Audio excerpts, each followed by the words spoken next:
दुसरी गोष्ट आनंदाची अशी आहे की आज आमच्याकडे महात्मा ज्योतिबा फुले योजना, आयुष्यमान भारत योजना ह्या सगळ्या गव्हर्नमेंटच्या स्कीम्स ही आजपासून सुरू आम्ही करत आहोत.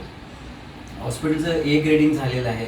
शिवाय NABH ॲक्रेडिटेड हे हॉस्पिटल आहे आणि 50 बेडमध्ये ज्या गव्हर्नमेंटच्या ज्या नॉर्म्स असतात, उदाहरणार्थ STP प्लांट, DG बॅकअप, ह्या सगळ्या सुविधा अगदी परिपूर्ण आहेत. त्यामुळे हे हॉस्पिटल कॉम्प्लिकेटेड सर्जरीज आणि क्रिटिकल केसेसला व्यवस्थित डील करतं आणि आम्ही चांगला रिझल्ट देऊ शकतो. आजच्या दिनी हे सांगून आपणा सर्वांना या सुविधा उपलब्ध आहेत असं सांगून माझं बोलू शकतो.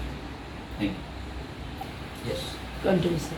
तर गेल्या 11 वर्षापासून हे ऑर्थोपेडिक हॉस्पिटल जरी असलं तर आता आम्ही ते 50 बेडचं करून मल्टी स्पेशालिटी हॉस्पिटल बनवलं आहे.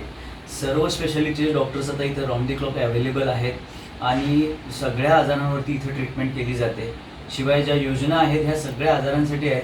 अजून एक प्रामुख्यानं गोष्ट सांगायची राहून गेली ती म्हणजे आम्ही एक डायलिसिस युनिट येत्या 2 महिन्यामध्ये सुरू करतो आहे आणि याला MJPJY थ्रू तिथं कव्हर केले असल्यामुळे जे म्हणजे अगदी कॅशलेस स्वरूपाचं किंवा अगदी फ्रीमध्ये डायलिसिस होऊ शकतं आणि ह्या डायलिसिस स्ट्रेंथ पण जास्त आहे. जवळजवळ दिवसातून 20 डायलिसिस होतील अशा पद्धतीची स्ट्रेंथ असेल.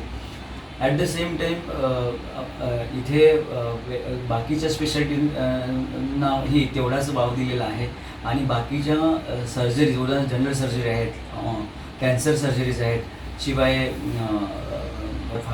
युटेरस असतील, गायनेकच्या सर्जरी असतील, या सर्व सर्जरीज माझ्या हॉस्पिटलला होणार आहेत आणि होत आहेत. आणि त्या पद्धतीने हे ऑपरेशन थिएटर, इव्हन युरोलॉजीच्या जे केसेस असतील, किडनी स्टोन म्हणतो आपण, प्रोस्टेटचे ऑपरेशन, हेही इथं रेग्युलरली होत आहेत आणि त्यानुसार ऑपरेशन थिएटर्स आहेत.